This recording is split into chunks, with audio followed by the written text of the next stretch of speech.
America में एक church के बाहर से एक बिजनेस ओनर को अरेस्ट कर लिया गया। उनका नाम है माइसेस, जी हाँ, जो कि पॉपुलर वाइनयार्ड सर्विस कंपनी के मालिक हैं और पिछले 30 सालों से अमेरिका में रह रहे हैं।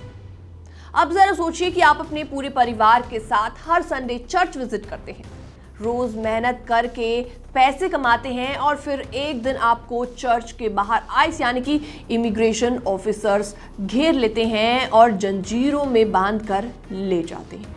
कुछ ऐसा ही हुआ है इस शख्स के साथ जो कि 30 सालों से अमेरिका में रह रहा है। हेलो एंड वेलकम, मैं हूं आपके साथ प्रेरणा कौशिक और आप देख रहे हैं एनबीटी इंटरनेशनल।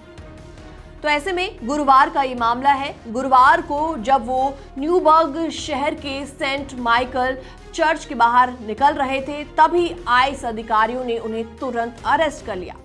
वो अरेस्ट ऐसे किया गया जैसे कोई बड़ा अपराध उन्होंने किया हो।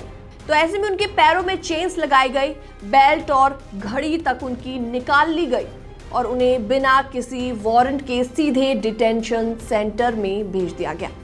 तो ऐसे में उनकी बेटी ने बताया कि उनके पापा पिछले 30 सालों से अमेरिका में हैं और वहाँ की इकॉनमी में एक्टिवली कंट्रीब्यूट कर रहे हैं। उन्होंने बताया कि उनका खुद का वाइनयार्ड सर्विस बिजनेस है, लेकिन उन्होंने लीगल रेजिडेंसी की प्रोसेस सिर्फ जो बाइडेन सरकार के दौरान शुरू की थी और अब डोनाल्ड ट्रंप की वापसी के बाद सब कुछ ठप हो गया है।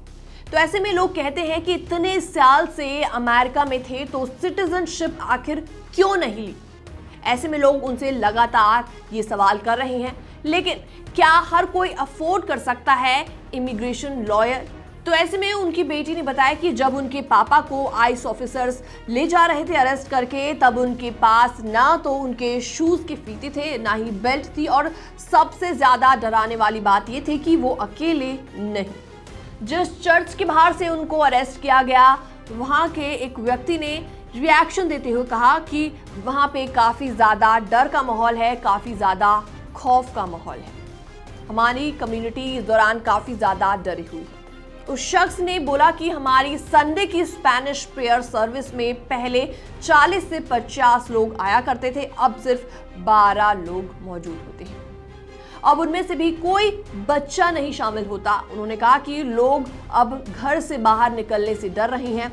किसी की गाड़ी बाहर खड़ी हो तो भी डर लगता है कि कहीं आईएस ऑफिसर्स फिर से किसी को अरेस्ट करके ना ले जाएं।